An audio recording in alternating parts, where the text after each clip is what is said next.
The Indian Miss World and the Rage of Muslims of the World. A novel by Dr. A. Ahmed. This book continues the story of the Arab sugar daddy and the beautiful Indian girl, and also the story of the Indian child bride and the old Arab husband. They have been written in English and translated into Arabic by the author Dr. Ahmed. This story resonates with genuine love, strong resilience, and steadfast courage. I invite you to accompany me as I continue narrating the story of the rare, fabulous beauty of the Indian girl, Ifat Khan, and her extremely beautiful mother, Rehana Khan.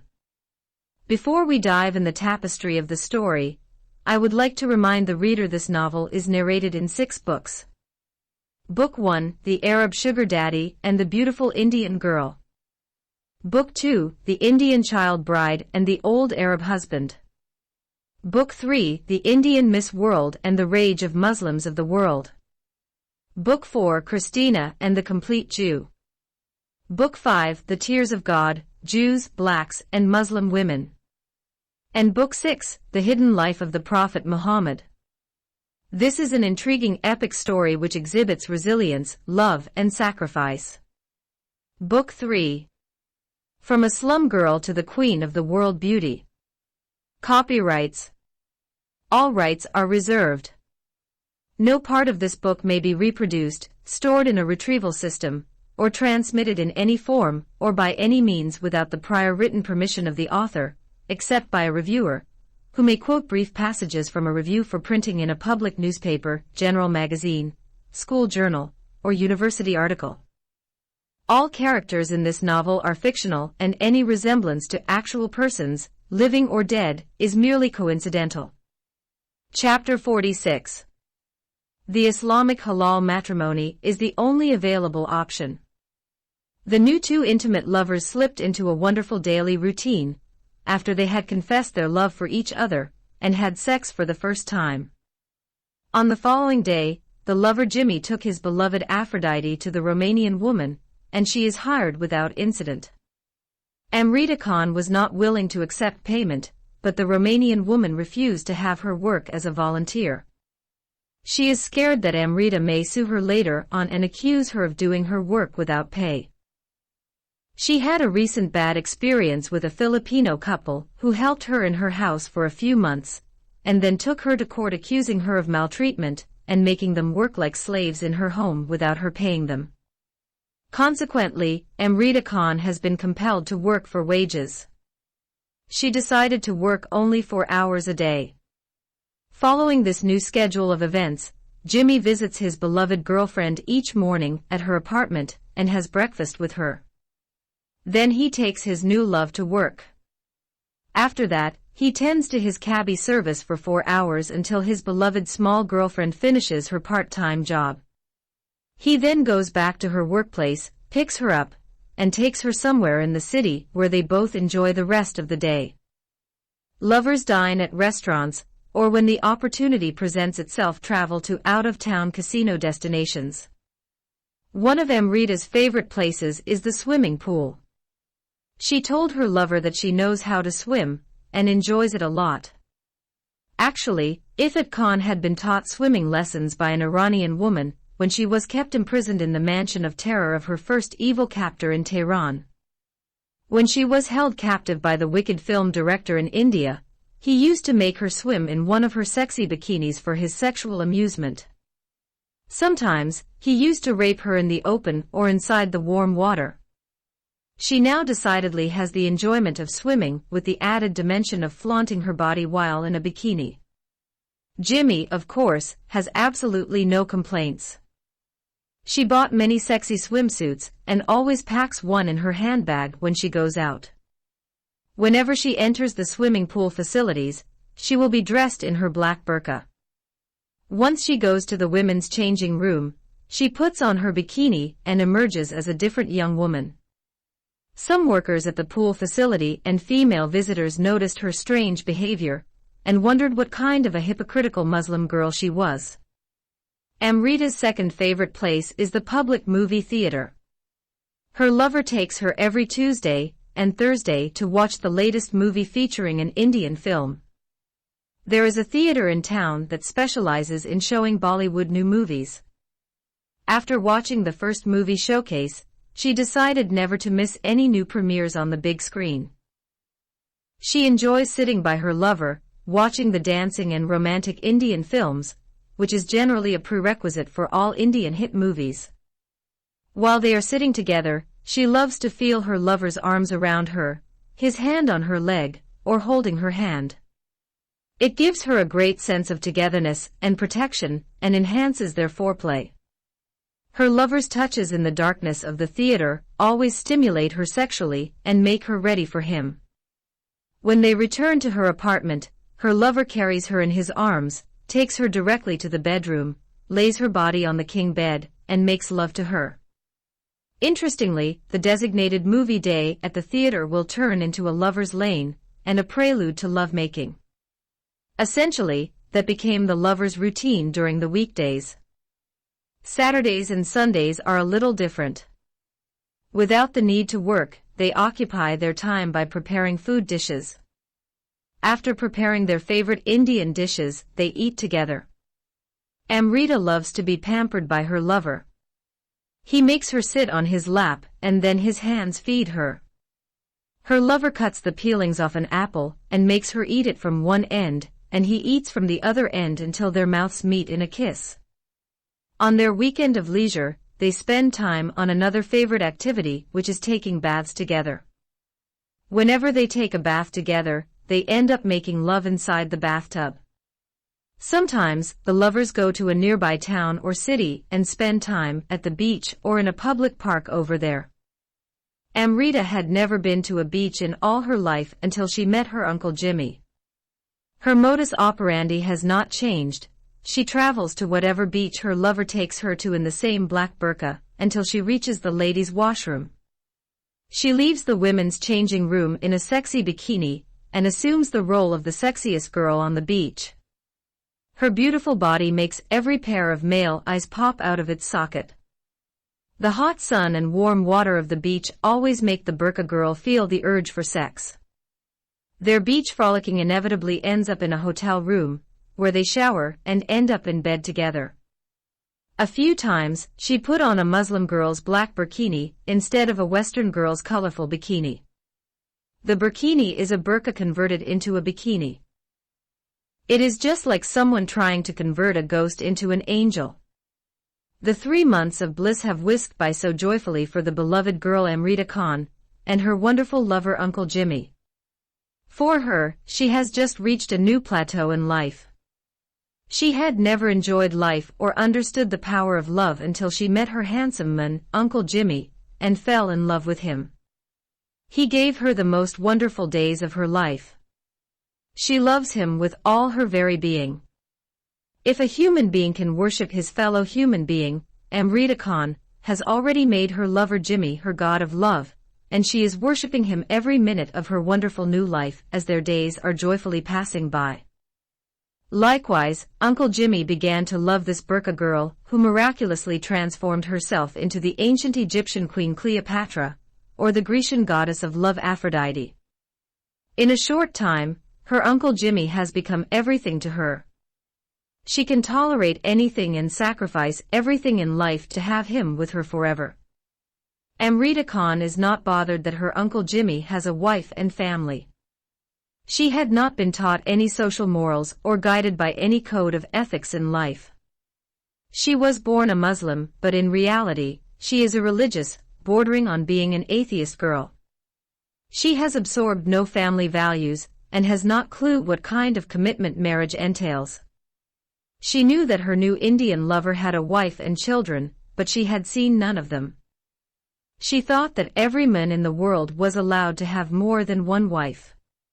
She remembered her Saudi husband used to have 3 wives besides her. She has also recollected that the Bollywood film director Mahmood Khan used to have another woman, while he imprisoned her in his farmhouse and secretly married her as a second Muslim wife. However, Uncle Jimmy is the one who brought up the fact that they must consider getting married. He told her that they could not live as lovers continuously. In actuality, Jimmy is worried that his small Muslim girlfriend may leave him as soon as her Hindu mother arrives from India. Amrita had already told Jimmy that her Hindu mother wanted her to marry her cousin brother Rahul Patel, who is living in the same city, and soon he is going to be a medical doctor. Jimmy knew as well as any Indian that no Indian woman would allow her small daughter to marry a man who was as old as her father. Moreover, he knew that her mother would not agree for her daughter to marry a man who was already married and had children. In addition, he is a mere cab driver, and her daughter is Miss World. To prevent such an unpleasant and abrupt end to their blossoming love affair, Uncle Jimmy decided to marry Amrita Khan before her Hindu mother flew in from India and arrived in the States. Another important factor that led the cabbie, Jimmy, to think of marrying his Muslim girlfriend is the fact that she is already pregnant. He discovered too late that she was 3 months since she was impregnated by him. They had never used a condom since the first day they went to the king bed together. Of course, the serious issue Uncle Jimmy is grappling with is how to marry his Muslim girlfriend Amrita Khan when he is already legally married to one wife. In the meantime, Uncle Jimmy never missed a single night at home with his Indian wife and their children. His secret love affair with Amrita remained hidden from his family. He does not want to divorce his first wife or let her know about his secret love affair with a 20-year-old Muslim girl. At wit's end, he approached an Islamic imam and discussed his problem with him. This is the same imam the two lovers Rahul and Emily went to seek his help concerning the homeless Muslim girl who came to their apartment. He told them to take their homeless Muslim girl to a Christian church or a Hindu temple. Then he kicked them out of his holy mosque and threatened to call the cops on them. The imam of the mosque has advised Jimmy to keep his first wife and marry his young Muslim girlfriend. He told him that Islam permits a man to marry up to 4 wives at the same time. He reassured him that Muslims practice polygamy in all of Europe and the 2 Americas. He also cited other non-Muslim countries such as India, Canada, and Australia.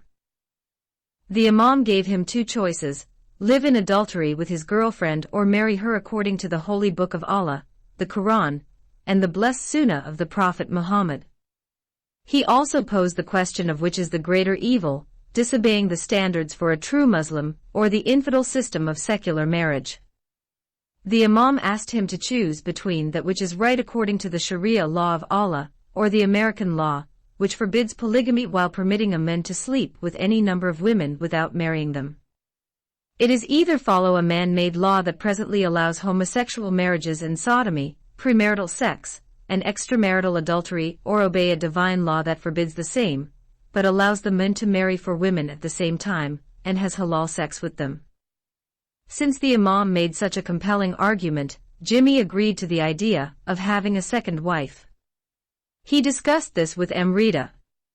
He explained that since she was already carrying his child in her womb, they should get married before she delivers her baby, failing which, the Muslim Indian community may treat them as adulterers and consider their baby a bastard. Amrita told Jimmy that whatever can keep her with him she is more than ready to do.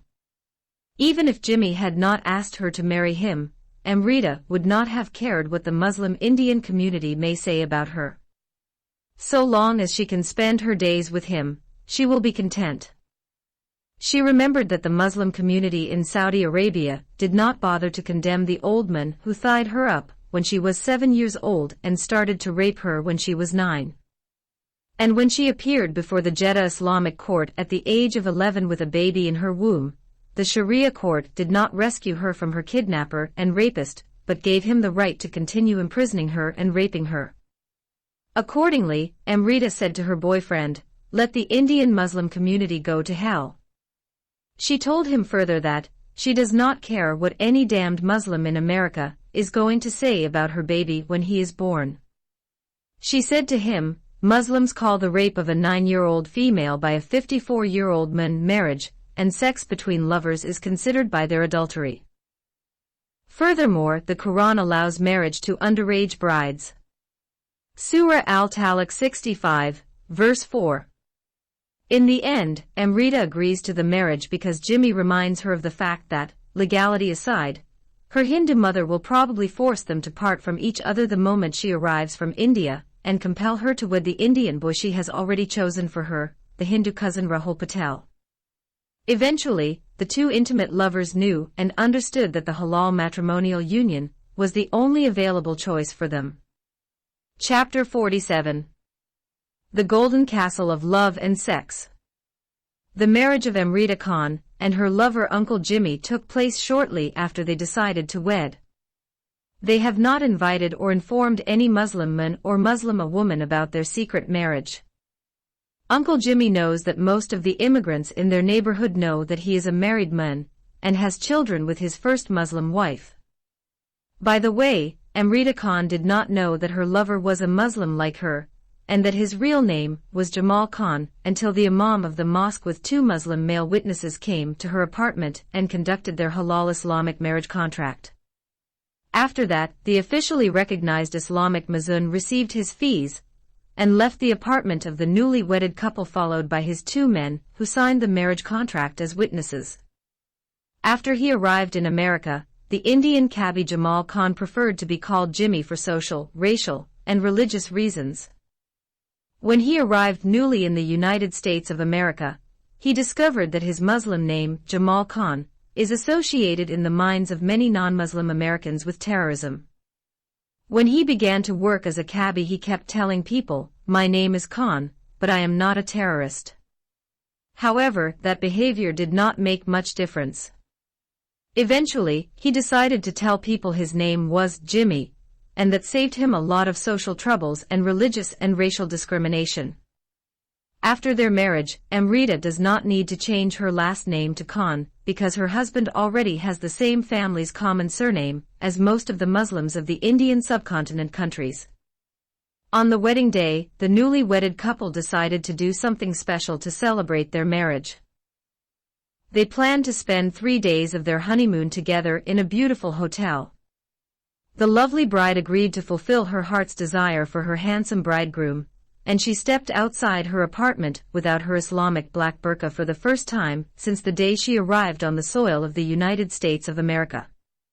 She put on her fancy wedding gown and walked hand in hand with her bridegroom. The Indian cabbie Jamal Khan alias Jimmy has agreed to spend 3 nights with his second Muslim wife Aphrodite Krishna Khan alias Amrita Khan away from his first Muslim wife Rehana Khan for the first time since they married in Mumbai.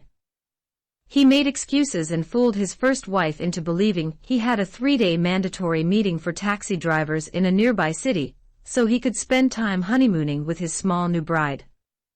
Jimmy took his lovely bride around the city during those 3 days and toured many vacation spots. The newlywed couple visited almost every major popular entertainment place available to them during their 3-day honeymoon.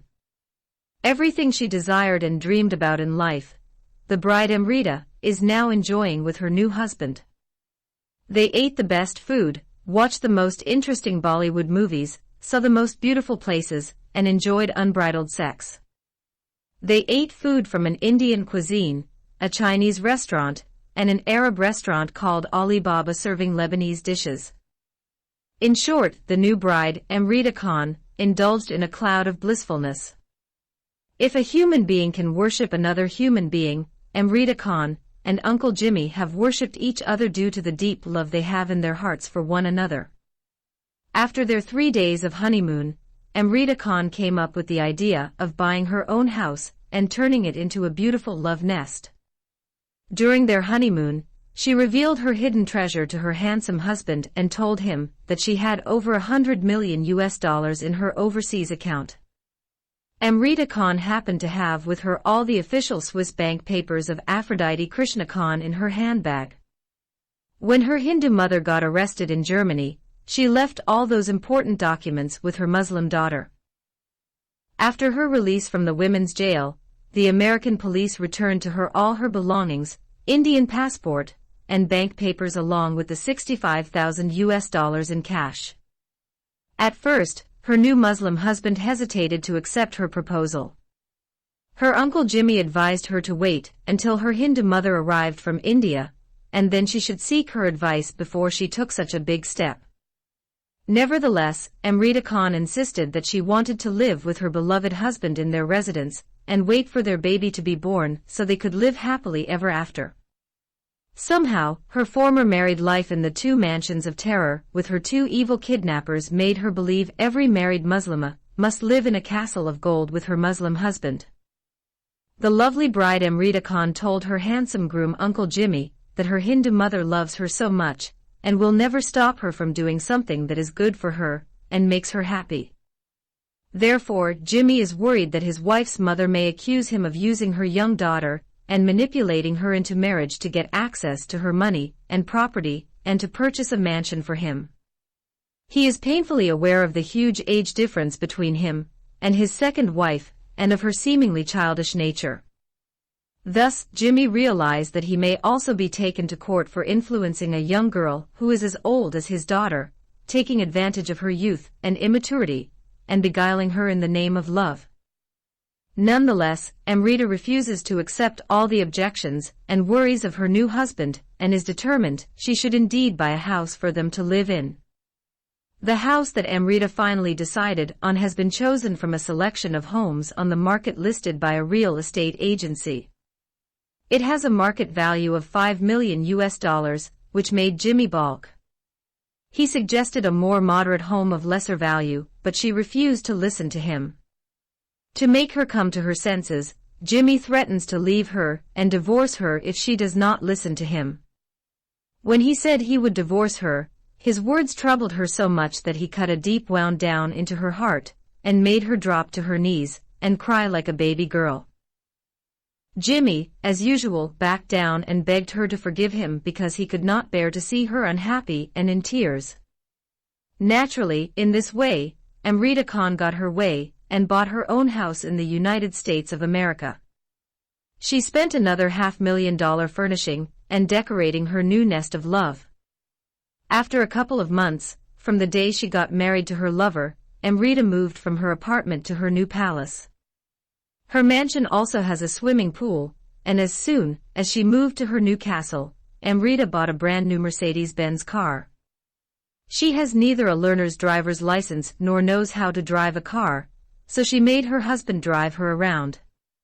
She also bought online a beautifully made handcrafted golden swing in India. They also purchased a couple of love hammocks made in the USA. Then Amrita and Jimmy began to experiment with their new pieces of enjoyment. They exhausted more than 101 sexual styles of the Kama Sutra. They started collecting books and videos on the same subject so that they could imitate the most favored of the ancient sex positions. The Kama in Sanskrit means pleasure. Like his new wife, the Indian cabbie Jamal Khan, who is also known as Jimmy, is just a Muslim in name, but not a religious man at all. He neither prays 5 times in the day nor fasts during the month of Ramadan. Meanwhile, Miss World Aphrodite Krishna Khan discovered the beauty of love after she had lost all hope in life and spent 7 years of her childhood in abject poverty and 11 years of her life in captivity, and brutal rapes. By accident, she stumbled upon the tree of life and the forbidden fruit of pleasure and desire. Her life turned into an earthly paradise after having suffered for so long the abuse of selfish men for many years. She found someone to love her not because of her unmatched beauty or her millions of dollars, but because of her childish and innocent nature. After she fell in love and married her Uncle Jimmy, Amrita Khan concluded that she needed nothing more in life except him. She just wants to be with him and enjoy her life with him forever. Everything a young girl of her age may want from life, Amrita has obtained and surpassed and continues to enjoy every day. In her new castle of love, Amrita Khan is living her new life as queen of her universe with her king Uncle Jimmy, and waiting for her little princess to be born. Chapter 48. The Irrational Racial Stipulation for Inheritance. After Amrita Khan was held on a charge of being a suspected Muslim terrorist, Rahul and Emily move on and continue their daily life as if nothing serious happened to them. They have not visited their detained transient vagrant, however, a very pretty one, who was an unwanted guest for 2 days before the law enforcement authority removed her. Not long after that, Rahul received a phone call from India. It is on Saturday afternoon while Rahul and Emily are having lunch at their apartment. It was Emily who responded to the phone call. The caller told her that he wanted to speak to Mr. Rahul Patel. Emily passed the receiver to her boyfriend and continued her lunch. When she saw Rahul stiffen up, drop the phone, and slowly sink to his knees weeping, she knew that the phone call from India did not bring with it the good news. She guessed that he had lost his mother or someone dear to him. Instead of asking him what the sad news was about, she picked up the receiver and talked to the caller who was still on the line. The caller introduced himself as the lawyer for the estate of Mrs. Lakshmi Patel, and repeated his request to talk to her son, Rahul Patel. Emily explained that Rahul was weeping and overwhelmed, and that she did not know what news he had received that caused him to be in such a sad state. The lawyer told her that Rahul's mother was murdered in Baroda city by some gangsters who broke into her house at midnight and stole her jewelry and other costly items. Pausing, the lawyer explained that Mrs. Lakshmi Patel was murdered 3 months ago. What surprised Emily is that the murder was committed over 90 days ago, and since then no one had informed her son of her death.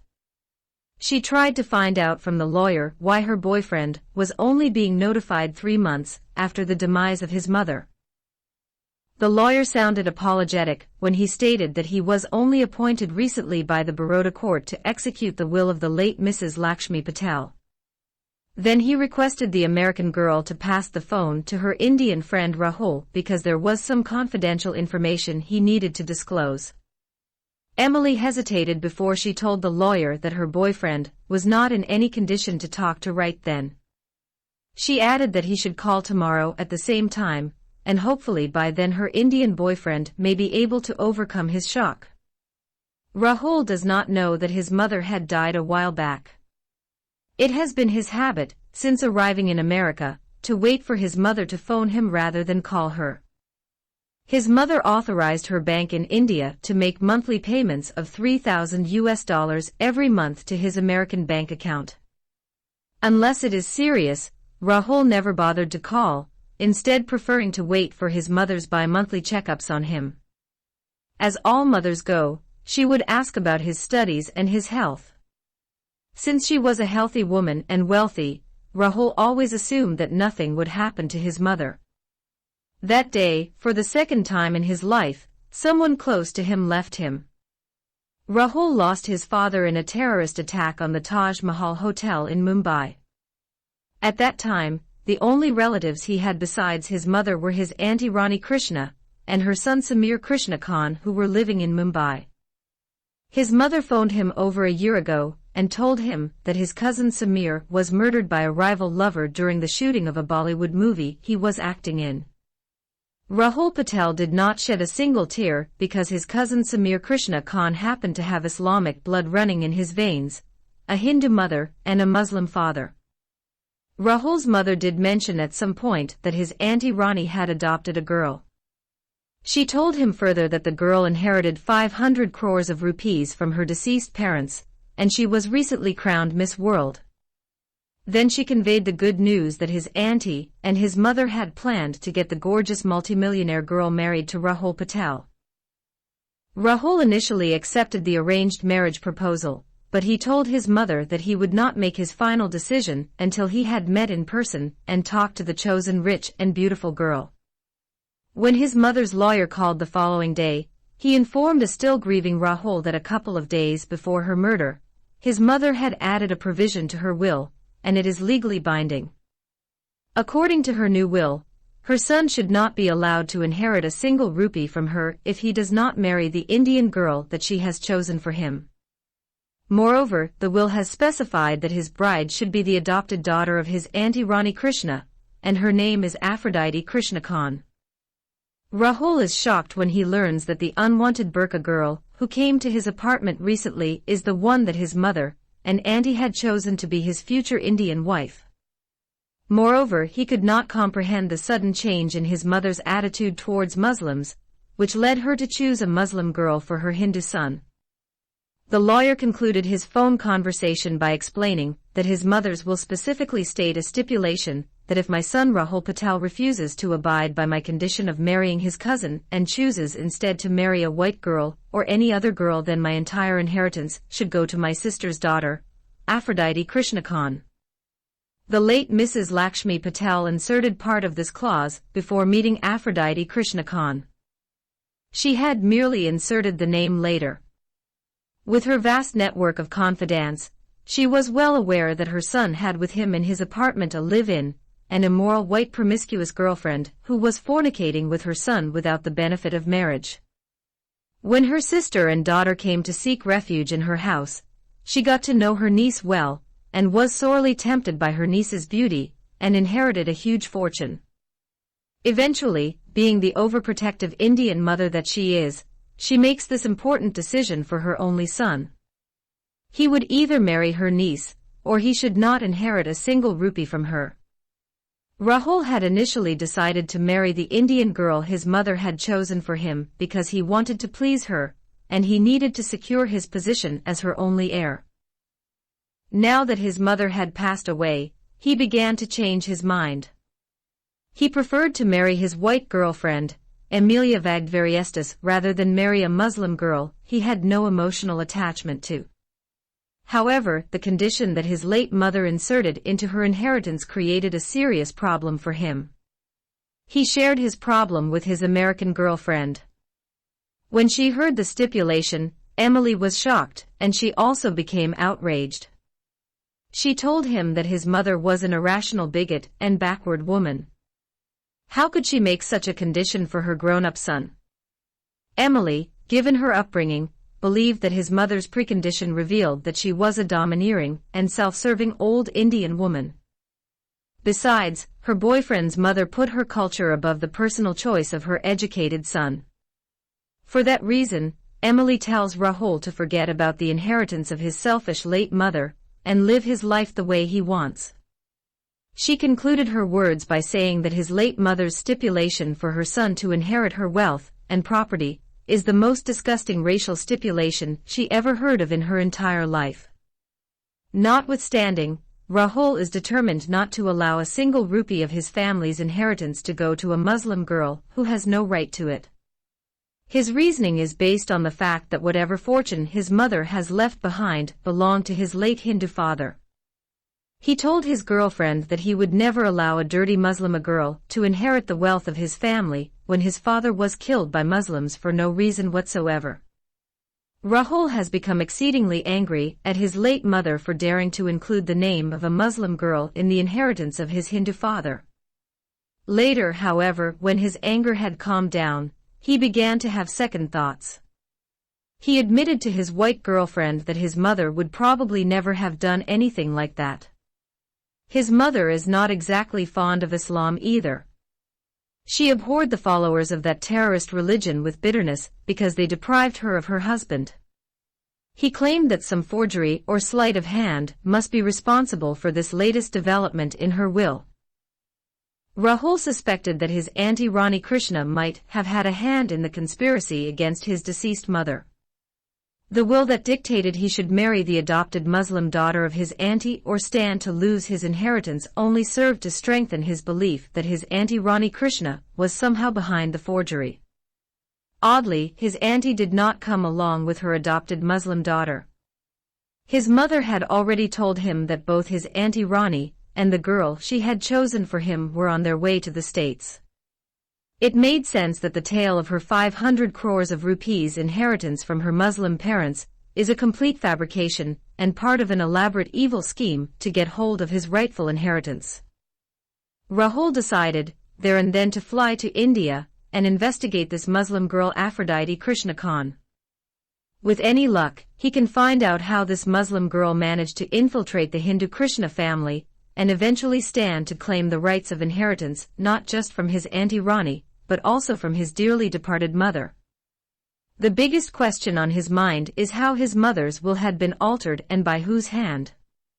Rahul wants to go to India alone, but his American girlfriend insists on accompanying him. Emily had heard too many stories of Indian boys who left their white girlfriends in the West and traveled to India only to come back with the traditional ever-agreeable Indian brides. She does not want to be the next disposable victim of this particular cultural practice that made no sense whatsoever to her, and this is a prudent measure to ensure she gets what she deserves after a long engagement with her Indian lover and fiancé. Her curiosity at how things are unfolding has in no small way prevented the outcome and decision made for him by his dominating late mother and selfish auntie. In any case, she is keen to see how her Indian boyfriend behaves away from the States. Chapter 49. The trip of the other two lovers to India. When the other two friends, the Indian lover Rahul Patel and his American girlfriend Amelia Vagdvaryestas arrived in Baroda city, the pretrial hearings of Rani Krishna vs. Lakshmi Patel were underway. The Bollywood female director is accused of arranging the murder of her only sister. The three killers claimed that she had paid the ringleader of their gang a substantial amount of money to kill her sister Lakshmi Patel because she wanted to get her wealth. Of course, the female suspect Rani Krishna categorically denied all the allegations against her. She stated that she had only come to know of the murder of her sister when she was detained in Germany by the Berlin police enforcement. She admitted that she had visited her sister and stayed in her house at Baroda for 3 days before fleeing to New Delhi with her adopted daughter Aphrodite Krishna Khan. From New Delhi, they flew to Germany. Rani mentioned that her daughter is under threat of death by the Muslim terrorists of the notorious international Indian gang ringleader, Dawood Ibrahim, after the controversial statement she made about Islam during her interview at the beauty contest in London. Rani stressed that at no time did she ever covet her sister's wealth or seek financial assistance from her. In mitigation, she claimed that the combined assets of her daughter and her are more than 100 times more than her late sister's estate. While she has a bank balance of 70 crores of rupees, she has a house in Mumbai, and gold worth another 20 crores. Her adopted Muslim daughter has in her Swiss bank 553 crores of rupees plus overseas property in Saudi Arabia. Therefore, her adopted daughter alone has wealth equal to $100 million. As with most cases of this nature, Rani Krishna is detained without bail for 3 months, after which, she contacted many of her Bollywood friends and requested they help post bail for her, but none of her high society girlfriends agreed to help her out. She cannot post bail herself because she is the prime suspect. She tried to contact her nephew in the USA, where her daughter is supposed to be staying, but she could not because the phone number is listed in his white girlfriend's name, which she does not know he has. Rani's lawyer tried to contact Aphrodite through Rahul's cell phone number, only to find out he had switched cell phone companies. At the time Rahul and his girlfriend Emily have left America and are on their way to India, Aphrodite has already got married and set up a house with her husband Uncle Jimmy in some unknown location after she had been released from prison because the FBI had exonerated her from the charge of a suspected female terrorist. Rani Krishna is all alone in jail, with no choice but to wait for the outcome of her trial, expected to take more than a year. News of the arrival of her nephew has been conveyed to her first through her lawyer. She felt happy initially when she learned her late sister's son had come from the States. She began to count on him as the one who was going to bail her out or help her to contact her daughter. However, when her nephew visits her at the jail, she is shocked when he accuses her of arranging the murder of his mother. He told her that she had planned the murder of his mother because she wanted to force him to marry the Muslim girl that she sent to the States.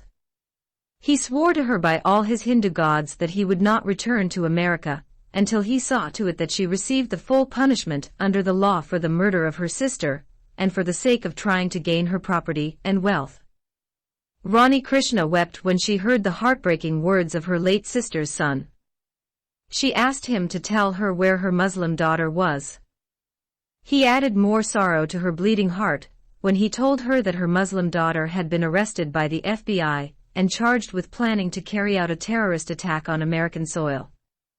Rani wept uncontrollably for her daughter more than she wept for herself. She blamed herself for sending her innocent daughter all alone to America. She knew that her Muslim daughter was not mature enough to take care of herself or prove her innocence against those serious false charges she was being held for. She concluded that it was yet another evil plot conspired against her daughter by the likes of none other than Dawood Ibrahim and his Muslim terrorists. Ronnie understood that the only way to get her daughter out of the American prison was to convince Rahul that her daughter was innocent. She knows that he is the only one who can help her in this desperate situation. Although he broke her heart by accusing her of murdering his mother, still his mother's sister Ronnie decided to solicit him again and convince him to help. She understood that her nephew was not going to help her unless she convinced him first of her innocence, and then she could expect him to help in proving the innocence of her daughter. At first, she thought of writing a letter to him, but she changed her mind. Then she requested her lawyer telephone her relative Rahul Patel and ask him to come and meet his mother's sister Rani Krishna again in the Baroda Women's Jail, because she had some important information to share with him about the murder of his mother. With much difficulty, the lawyer succeeded in convincing Rahul to revisit his imprisoned auntie in jail and listen to what she was going to share with him regarding the murder of his mother. This time, Rahul came to prison along with his white girlfriend Emily. Ronnie did not know that her late sister's son had an American girlfriend until he came to meet her on his second visit. This fact brought more grief to her already grieving heart and squashed her dreams of having her Muslim daughter Aphrodite married to him. Given her situation, she hid her pain and showed no reaction. She just pretended not to be concerned about it in the least. Rahul has purposely brought his American girlfriend Emily to see Ronnie's reaction. He believes that his mother's sister is interested in getting him married to the Muslim girl she has adopted as her daughter and sent her to his apartment in the USA. "Why have you called me here to meet with you again?" said Rahul angrily. "Can we talk in Hindi instead of English?" responded his mother's sister. "Why do you want to hide what you have to say from my girlfriend Emily?" "I have no secrets to hide from anyone. But I believe that what I am going to reveal to you, my son, is a family matter, and for that reason, I prefer that it be kept confidential. Emily is my fiancée, and hence she is going to be part of my family very soon. Well, before I reveal what I have called you here for, I would like to ask you a few questions." "What questions?" "My first question is, why do you believe I would have in any way planned the murder of your dear mother and my beloved sister?" "Because you want to get a share of her inheritance. You are the only son she has, and hence legally you are the only one who can inherit from her. I suppose you have no idea that my mother changed her personal inheritance statement a couple of days before her murder. To inherit her property, I am required to marry your Muslim daughter.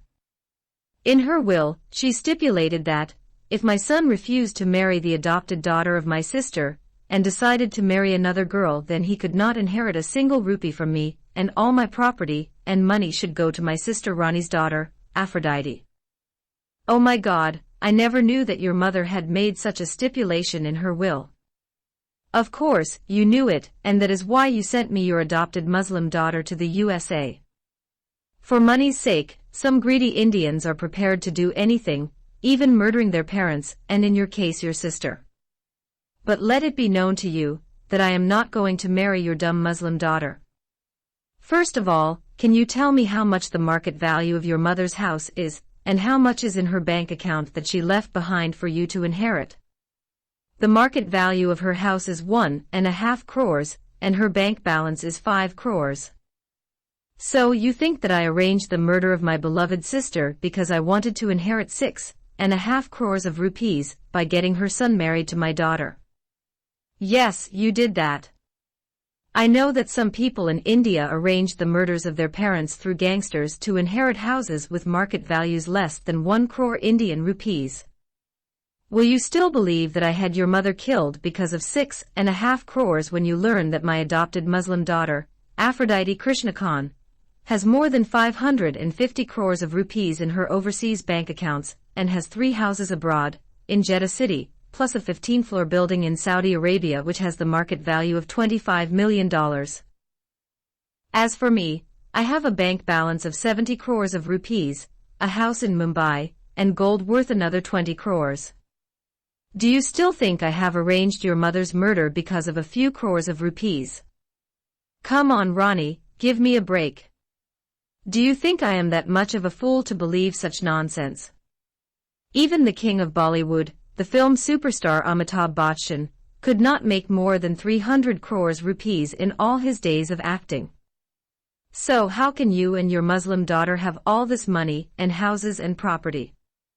Even the daughter of the richest man in India does not have half of that amount of money you have said that your adopted Muslim daughter has under her name in an overseas bank. I am not obligated to tell you where my daughter and I have acquired our wealth or assets. Still, I believe I have to prove to you and the Baroda Criminal Court that my daughter has an overseas bank balance in Zurich in the amount of 553 crores of rupees. Her total wealth is equal to $100 million. You can go to my lawyer and look at the official bank statement of her net worth about her bank account balance alone, obtained from Switzerland as stated in the immigration declaration requirements for the U.S. Embassy. I wouldn't believe it even if I had seen the bank statement. However, let us say for the sake of an argument that your daughter has an unbelievably obscene amount of money in her bank. Do you think that I can marry a smelly burqa girl like the one you sent to me in the States because of her money? Rahul, shouted Ronnie angrily, you have no right to call my daughter a smelly girl. She is a Muslim girl after all, and she did not wash her body or change her filthy black burqa for days when she came to stay in our apartment in the States. You can ask my girlfriend Emily if you don't believe me. And you know that I hate Muslims because they killed my father when they stormed the Taj Mahal Hotel in Bombay, spraying bullets indiscriminately on all innocent guests. So you of all persons should know my feelings towards Muslims. Therefore, even if a Muslim girl has billions of dollars, I am not going to marry her. First of all, not every Muslim killed your father. Secondly, my Muslim daughter acted as a heroine in a Bollywood film production, and because of her unmatched beauty she became Miss India. You can say whatever you would like about your so-called Muslim daughter, but you can't prove it. Okay, I know you are an educated boy, and you know how to search on the internet. Just go to Google and type the name Aphrodite Krishnakhan. You will discover that my daughter has been crowned this year's Miss World in London, UK. You have just said she is Miss India, and now you have made her Miss World. It simply makes no sense. Forget all this and tell me exactly why you have called me here. And for your kind information, whosoever or whatever your Muslim daughter may be, I am not going to leave my American girlfriend, Emily, and marry a Muslim girl. I have not called you here because I want to beg you to marry my daughter.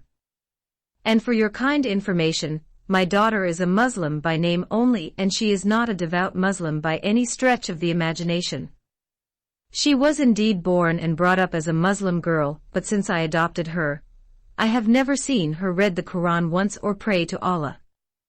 I also was the one who asked her to put on the burqa because I didn't want anyone to recognize her. If you believe she is the most beautiful girl in the world, why do you want to hide her face behind an ugly burqa? That is why I have called you to come and meet me again here today. I want to tell you that your mother had been killed because of my daughter. I don't understand you. Just come to the point and tell me who killed my mother and why she was killed. Before I tell you who killed your mother, I must tell you why I told her under no circumstances she should not show her face in public, and I had changed her name from Aphrodite to Amrita for fear the same people that killed your mother would try to murder her as well. I don't believe there is any connection between the murder of my mother and the problem of your Muslim daughter. Before you jump to a hasty conclusion, let me tell you there is a relation. When my daughter received her crown as Miss World in London, she referred to the Prophet Muhammad as my foot because he married and slept with a 9-year-old female child called Aisha, and she also threatened to spit in the Holy Quran because there is a verse in it that permits and encourages pedophilia. Her controversial statements led the notorious international Muslim terrorist, Dawood Ibrahim, who is hiding in Dubai, to plot her assassination through his terrorists in Mumbai on the very day of our return from London. His Muslim terrorists chased my daughter from city to city. They came to know somehow that we had fled from Mumbai and were hiding in the house of your mother at Baroda. But when they reached your mother's house, my daughter and I had already left for New Delhi. When they did not find us in Baroda, they murdered your mother and stole her costly valuables. What is your evidence? Do you have anything to prove your claims in court? My lawyer has collected enough evidence to prove everything I have said to you. Your mother isn't the only victim. Some Christian nuns in New Delhi also were attacked by the same ruthless terrorists. Those nuns sheltered us for a few days before we finally managed to escape to Germany. 2 of those nuns, who were known as Annie and Nancy, were brutally raped, and another nun called Mary was murdered by those wicked terrorists. If you do not believe my words, you can go to my lawyer, or you can get the address of the South Indian Christian nun's house from him, and travel to New Delhi and talk to the pastor and other nuns yourself. There is one more victim in Mumbai. She is a brave Hindu female police officer by the name of Radhakrishna Vishwas, and she was just 22-year-old when she got tortured and raped. She saved the life of my daughter at the last moment. She informed us about the assassination plot against my Muslim daughter on our arrival from London, and our small private plane landed at the Santa Cruz airport. For that reason, Dawood Ibrahim's terrorists punished the courageous Hindu policewoman in a gruesome way. They stripped her naked and gang-raped her in broad daylight in front of all her neighbors. She was put on the exhibit fully naked before hundreds of onlookers. Finally, they shot her hands and legs, making her handicapped for life when she was just a young policewoman. The same Muslim terrorists dropped a bomb from a military hijack chopper on my house at Bandra and burnt it to the ground. They also planted 5 bombs at the construction site, where my daughter was building housing for the homeless street children of Bombay. The bodies of around 150 innocent construction workers and their 40 babies were blown in bits and pieces by those powerful bombs, and the place became a mass grave. Okay, if Dawood Ibrahim's terrorists were after your daughter's life while she was in India, why did you want her not to be recognized when she arrived in America? Why did you tell her to hide her true identity and cover her entire body in a black burqa when she came to my apartment? Why did she lie to us by saying her name is Amrita Khan, when her passport was issued under a different name, Aphrodite Krishna Khan, which does not make any sense to me? This is another reason I asked you to come and meet me here. I want you to contact the FBI and inform them my daughter has been arrested in America under false charges. I believe that Dawood Ibrahim's terrorists supplied false information about my daughter to the FBI police agents. Most probably, such false information caused the American authorities to believe, because she is a Muslim woman, she is involved in some kind of terrorist activity against innocent American citizens. But as I have mentioned, my daughter herself is a victim of a terrorist scheme to kill her. Rahul knew that Ronnie's daughter was arrested by the American police, not because of false information supplied by anyone in India, but because his jealous white girlfriend wanted to get rid of her due to her unmatchable beauty. Therefore, he decided not to expose his American girlfriend. For that reason, he told his mother's sister that he was going to verify all the claims she made about her Muslim daughter before he could decide what to do next. So, without giving any promise or hope, Rahul Patel left the rich film female director Ronnie Krishna behind bars and walked away while holding the hand of his white girlfriend Emily. Chapter 50. The inquiry into the identity of the Muslim girl in black burqa. Notwithstanding, the second meeting of Rahul Patel with Ronnie Krishna created some doubts in his mind. He found himself facing some challenging questions. If what my mother's sister has said about her adopted Muslim daughter is true, then why would she arrange the murder of my mother? If her Muslim daughter truly has over 553 crores of rupees and other overseas properties in her possession, why would her Hindu mother plan the assassination of her sister for the sake of having a share in a 6 crore inheritance? If her daughter won Miss India and was crowned Miss World, then why would she plot the murder of her close female relative? Why had my mother insisted in her will that I must marry the daughter of her sister? Rahul understood that the only way to get reliable answers for those challenging questions was to begin his search on the internet, without his envious girlfriend's knowledge. After hearing his imprisoned auntie's incredible claims, his white girlfriend Emily time and time again warns him that he is being deceived and entrapped by an elaborate scheme of Indian crooks. She told him that in America, the legal system in India is known for its corruption. She believes Ronnie's lawyer might already have forged many documents to clear his female client from the murder charge. She refused to believe that the Burqa girl who came to their apartment in the States and slept one day in their garage and another day in their kitchen could have over $100 million in an overseas bank account.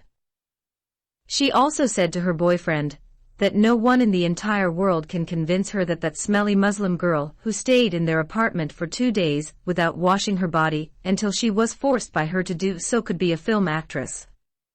She said further that she would never believe that that smelly Burqa girl who defiled their couch and made their bathroom a filthy mess could be Miss World.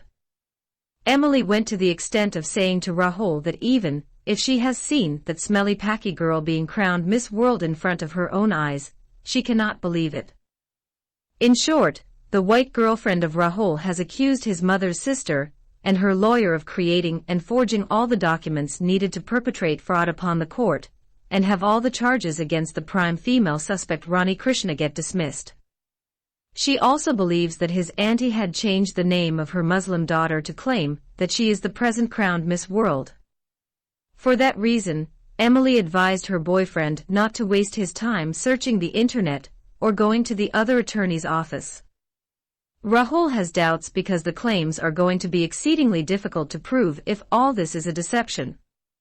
His mother's sister was right when she said such claims could easily be proved or disproved through simple investigations. A simple search can confirm or disprove Ronnie's claims about her adopted daughter as the beauty queen of India and Miss World of the entire free world. With such thought in mind, while his jealous American girlfriend was sleeping, the Indian boyfriend slipped out of the bedroom and decided to put his ideas into action. Just like a cat searching for food in darkness, or a thief in the night who has come to steal something, Rahul has tiptoed sneaking into the living room where the computer of his late mother is kept. Rahul is allowed by the Baroda police to stay in the house of his mother until the trial is over and the decision on the right heir of her inheritance is decided. Then he followed the advice of the imprisoned Bollywood female director Ronnie and began to Google the name Aphrodite Krishna Khan. Hundreds of articles came up immediately.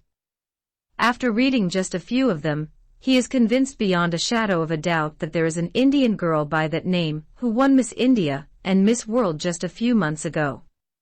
He also found many YouTube videos showing the crowning of Aphrodite Krishna Khan as Miss India and Miss World. The doubting Thomas has been dumbstruck by the unmatchable beauty of the girl and her sexy, perfectly shaped body. He could not believe his eyes that there was a human being with such marvelous beauty.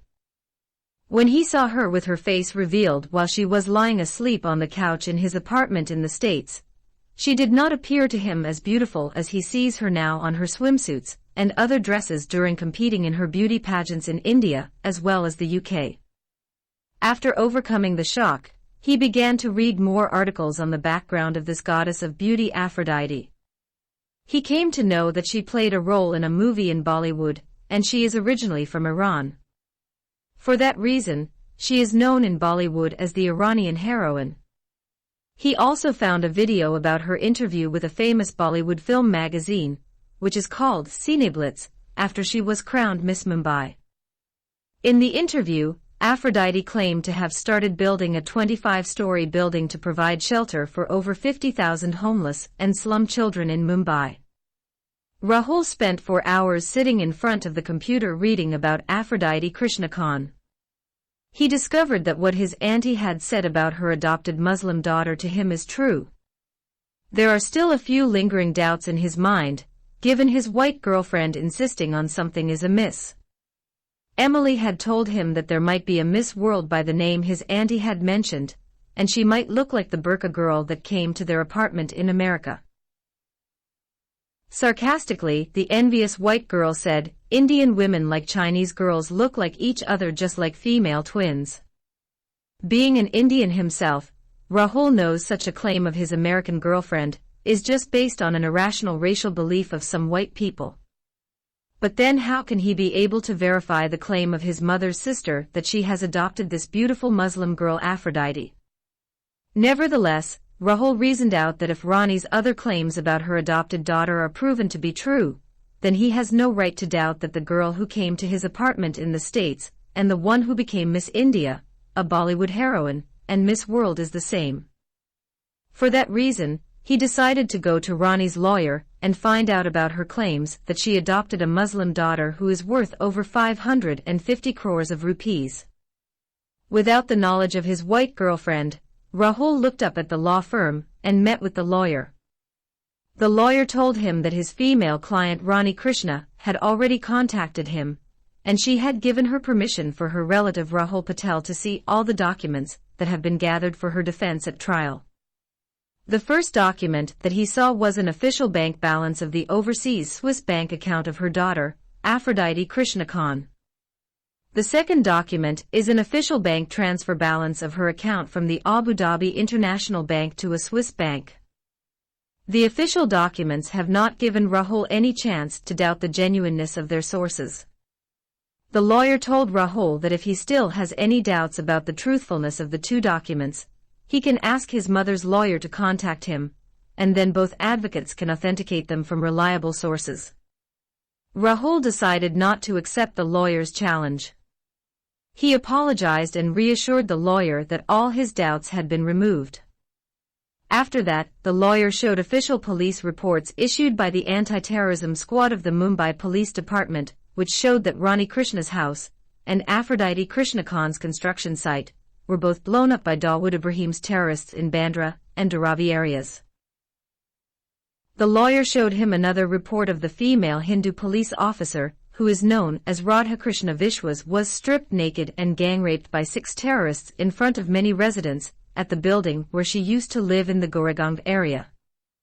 The last official evidence that the lawyer showed Rahul is the dossier that contained the statements of the South Indian nuns, which were taken by New Delhi police officers.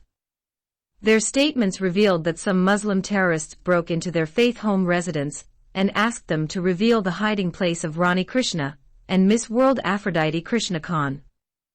The statements revealed further that although the nuns had already told the Muslim terrorists that Rani and Aphrodite had fled from India and flew to Berlin in Germany, they still raped 2 of them and murdered the 3rd nun. After meeting the lawyer of Rani and watching the internet videos of Miss World, Rahul no longer has any doubts about Aphrodite. His conscience troubled him so much when he remembered the inhumane way he and his white girlfriend had treated her when she came to stay with them in the States. He recollected that they had treated her like an untouchable outcast girl, defiled by birth, or like a Muslim young woman infected with a contagious disease, such as plague, or that caused by a coronavirus. Feelings of angst rose within him when he realized that he had just humiliated the richest girl in India and the most beautiful girl in the world who was supposed to be his wife. A wife who is going to bring with her over $100 million in dowry was made to sleep on a concrete slab in a 2-car garage and a hard-tiled kitchen floor of their apartment.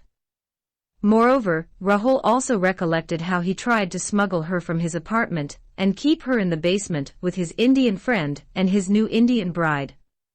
His envious and wicked white girlfriend had falsely accused her of a terrorist charge and sent her behind bars before he could smuggle her from his apartment. After concluding his inquiries, Rahul understood why his late mother had changed her inheritance will and made this new condition impact on him. He concluded that his mother changed her mind about her hate for Muslims when saw the unmatched beauty of Aphrodite Krishnakhan, and knew about the millions of dollars she had. His mother wanted her son to marry one of the most beautiful girls in the world and share her huge fortune. It dawned upon Rahul that his auntie's hands were not stained with his mother's blood. The moment Rahul got his facts straight, he lost all interest in his American girlfriend, Emily. His mind is now preoccupied with visions of Miss India, the Iranian heroine of Bollywood, and Miss World. He started to envision life with his beautiful bride. He knew before he knew she was Miss World and the richest Indian girl. He became crazy after her marvelous beauty and sexy body when he saw her lying on the couch without her black burqa, and tried to hide her somewhere from his envious white girlfriend. But oh now, after he came to know she has over $100 million and all these worldly unmatchable facial and bodily qualities, even if she is still in jail, he has to get her out by hook or by crook, or if she dies, and buried by the police authority, he should dig the earth and exhume her body out and marry her. In a noticeably short time, he became obsessed, spending hours discreetly looking at her photos and videos on the internet. Her marvelous beauty and sexy body kindled uncontrollable desires in him. He went as far as kissing her image on the computer screen. Before long, the crazy Indian Kais is masturbating to the swimsuit image of the Iranian Layla, and the heroine of Bollywood, who is also the queen of the world beauty.